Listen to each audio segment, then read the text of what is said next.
আসসালামু আলাইকুম এভরিওয়ান, কেমন আছো তোমরা সবাই? আশা করি সবাই ভালো আছো। তো আজকে তোমাদের মধ্যে হাজির হলাম তুমি আছো হৃদয়ে গল্পের পার্ট ৮ নিয়ে।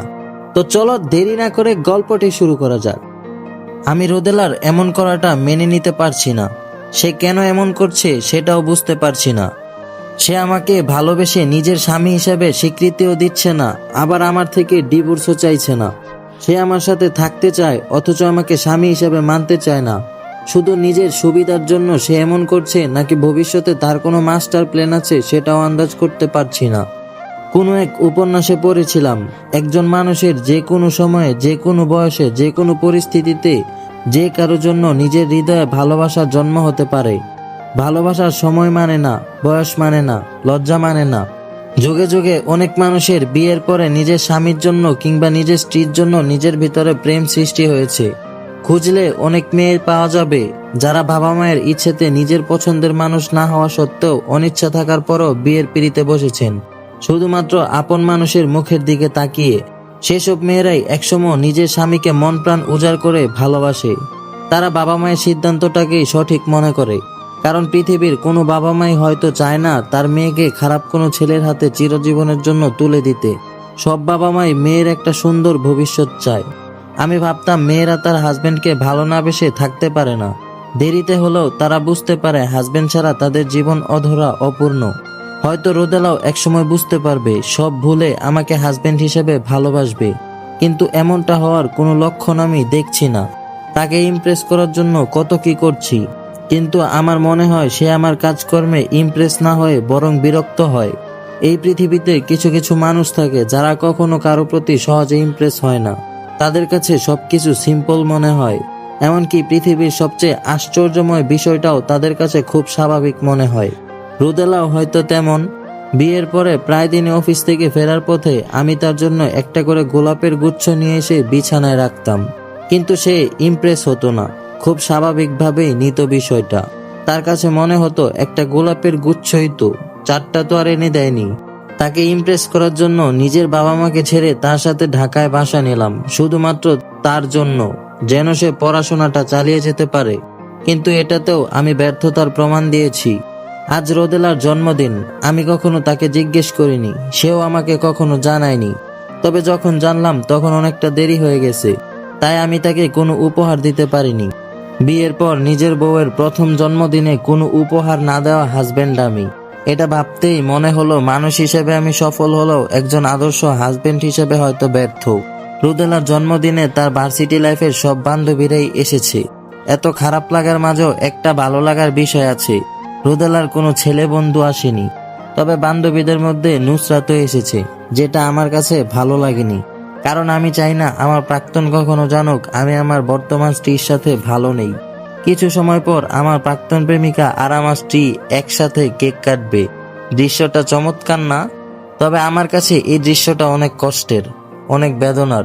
নুসরাতের জায়গায় সে তো আমাকে নিয়েও কেক কাটতে পারত, কিন্তু তার কাছে এটা গুরুত্বহীন মনে হয়েছে। তাই আমি দূরে দাঁড়িয়ে থেকে সবার দিকে তাকিয়ে আছি। অবশ্য ভালোই হয়েছে। এতগুলো মেয়ের মাঝে থাকলে অনেক আনইজি ফিল করতাম, একাই ভালো আছি। কিছুটা অন্যমনস্ক হয়ে দাঁড়িয়েছিলাম। কারো কথা শুনে তাকাতেই দেখতে পেলাম আমার পাশে নুসরাত দাঁড়িয়ে আছে। আমি এতটাই অমনোযোগী ছিলাম যে একজন মানুষ আমার পাশে এসে দাঁড়িয়েছে, অথচ আমি বুঝতেই পারিনি। নুসরাতকে দেখে স্বাভাবিক হওয়ার চেষ্টা করলাম আমি। তখনই নুসরাত বলে, কেমন আছো রিফাত? উত্তরে আমি বললাম, ভালো আছি। আবার নুসরাত আমাকে বলল, কিন্তু তোমাকে দেখে তো মনে হচ্ছে না যে তুমি ভালো আছো। উত্তরে আবারও বললাম, মানুষের বাহিরের দিকটা দেখে কখনো কোনো বিবেচনা করা উচিত না। পৃথিবীর সবাই এক না। কেউ চায় নিজের হ্যাপিনেসটাকে সবার সাথে শেয়ার করতে, সবাইকে দেখাতে যে সে খুব ভালো আছে। আবার কেউ তার দুঃখগুলোর মতো নিজের ভালো থাকার দিনগুলোকেও লুকিয়ে রাখে, সবাইকে দেখানোর প্রয়োজন মনে করে না। তারপর নুসরাত আবার বলল, তোমার ভিতরটা ভালো নেই আমি জানি, কারণ রোদেলা তোমাকে পছন্দ করে না। তারপর আবারও বললাম, সত্যি? হাসালে নুসরাত। তুমি না অনেক হিংসুটে। আমি তোমার থেকে ভালো কাউকে জীবনে নিজের সঙ্গী হিসেবে পেয়েছি, এটা তোমার মেনে নিতে কষ্ট হচ্ছে, সহ্য হচ্ছে না তোমার, তাই এমন বলছো তুমি। আচ্ছা তোমরা মেয়েরা এমন কেন বলো তো? ব্রেকআপের সময় খুব মমতা ভরা আকাশ সমান ভালোবাসা নিয়ে বলো, ভালো থেকো, তুমি আমার থেকে অনেক বেটার কাউকে পাও, এটাই আমি জীবনে চাই। আসলেই কি তোমরা মন থেকে এই জিনিসটা চাও? যদিও তুমি আমাকে কখনো এমন কিছু বলনি, তবে আমার মনে হয় এটা তোমার নিজের ভিতর থেকে চাও না, জাস্ট সান্ত্বনার জন্য বলো। আসলে তোমরা চাও তোমাদের থেকেও খারাপ কেউ যেন আমাদের জীবনে আসে, যাতে করে তোমাদেরকে না পাওয়ার জন্য সবসময় আমরা আফসোস করতে থাকি। তারপর নুসরাত আবারও বলল, তোমার হাসিটা তুমি ইচ্ছে করে হেসেছো সেটা কিন্তু আমি বুঝতে পেরেছি। আমি তোমার খারাপও চাই না, ভালোও চাই না, তবে তোমার সাথে হুট করে ওভাবে সম্পর্কটা শেষ করা আমার উচিত হয়নি। তবে যাই হয় সবার ভালোর জন্যই হয়। আমি আবারও বললাম, যাক, অন্তত একটা জিনিসের জন্য হলেও তুমি আফসোস করো, হয়তো আমাকে না পাওয়ার জন্য একদিন আফসোস করবে। আর এজন্য আমি মনে প্রাণে চাই তুমি আমার থেকে খারাপ কাউকে নিজের জীবনসঙ্গী হিসেবে পাও। তখন নুসরাত বলল, অভিশাপ দিচ্ছ নাকি দোয়া করছো বুঝতে পারছি না। আমি উত্তরে বললাম, কোনোটাই না, আমি শুধু আমার মনের ভাবটা প্রকাশ করলাম। নুসরাত তখন আবারও বলল, তোমার কথা আমার কাছে কেমন জানি অস্বাভাবিক মনে হয়। বিয়ের পর থেকে হয়তো তুমি ডিপ্রেশনে ভুগছো, তোমার ভালো একজন সাইকিয়াট্রিস্ট দেখানো উচিত। উত্তরে আমি আবার বললাম, ওরে বাবা, আমার জন্য দেখি এখনো তোমার অনেক চিন্তা। তুমি না ডাক্তার, তো তুমি নিজে দেখলেই তো পারো। তারপর নুসরাত বলল, ডাক্তার বলেই মানুষের ভিতরটা পড়তে পারি, তোমার ভিতরের সত্তাটা বলে দিচ্ছে তুমি ভালো নেই। আমি একটু জেদ নিয়েই উত্তর দিলাম, সেদিন তাহলে আমার ভিতরটা কেন পড়তে পারোনি তুমি? যদি পড়তে পারতে তাহলে এত সহজেই 3 বছরের সম্পর্কটা এভাবে শেষ করে দিতে না। তাই এসব আজাইরা লজিকের কথা বাদ দাও। কিছু কিছু জিনিস থাকে যেগুলো অন্য মানুষ তো দূরের কথা, নিজেই কখনো বুঝতে পারে না কেন সে এমন করছে। তারপর নুসরাত আবার বলল, 2 দিন আগে হোক আর 2 দিন পরে হোক তোমাদের এই সম্পর্কটার পরিসমাপ্তি ঘটবে। রুদেলাকে আমি সেই ছোটবেলা থেকে চিনি, তার সাথে থেকে এসেছি। তার প্রথম যে জিনিসটা পছন্দ হয় না সেটা পরেও কোনোদিন পছন্দ হয় না। তাই ভবিষ্যতে তোমাদের ডিভোর্সটা নিশ্চিত। অথচ ভবিষ্যতে আমি আমার হাজবেন্ডকে নিয়ে যুগ যুগ ধরে সুখে শান্তিতে বসবাস করব। তাহলে ভেবে দেখো আফসোসটা কার হবে, তোমার নাকি আমার? তুমি তোমার বউকে ভালোবেসেও ধরে রাখতে পারবে না, কিন্তু আমি আমার হাজবেন্ডকে ভালোবাসার সমুদ্রে ডুবিয়ে রাখবো। আরেকটা কথা সবসময় মনে রাখবে, রোদেলা কিন্তু আমারই বোন, তাকে আমি তোমার কথা কিছুই বলিনি, এমনিতেই সে তোমাকে চায় না। আর যদি আমি তাকে বলি তুমি আমাকে ঠকিয়েছো, তাহলে সে তোমাকে কতটা ঘৃণা করবে তুমি আন্দাজ করতে পারো কি? তখন আমি বললাম, কিন্তু আমি তো তোমাকে কোনো ধোঁকা দেইনি, ঠকাইনি। উত্তরে নুসরাত বলল, সেটা তো তুমি আর আমি জানি, রোদেলা তো আর জানে না।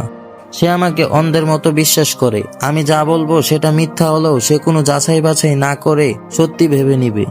তবে ভয় পেও না, আমি এমন কিছু বলবো না। কিন্তু আর যাই হোক, তোমাদের ডিভোর্সটা একদিন না একদিন হবেই। তুমি কি কখনো কোনোদিন দেখছো কিংবা শুনছো পাথরে ফুল ফুটে?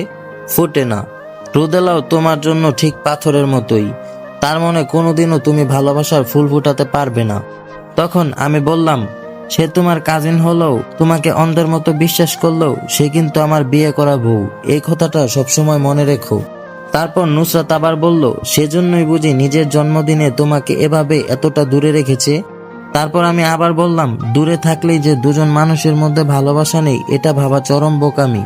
তোমাকে একটা গোপন কথা বলি, শোনো, আমি রোদেলাকে কিস করেছি। কোথায় জানো? ঠোঁটে। তারপরেও কিন্তু সে আমার উপর রাগ করে থাকতে পারেনি। কালকে তো বলল, তোমার যখন ইচ্ছে তুমি করতে পারো, তোমার জন্য আমার ঠোঁট উন্মুক্ত। তাহলে ভাবো কত দূর গড়িয়েছে আমাদের সম্পর্ক। অথচ এটার জন্য তুমি কতবার চেষ্টা করেছো, কিন্তু আমার কাছ থেকে তুমি এটা পাওনি।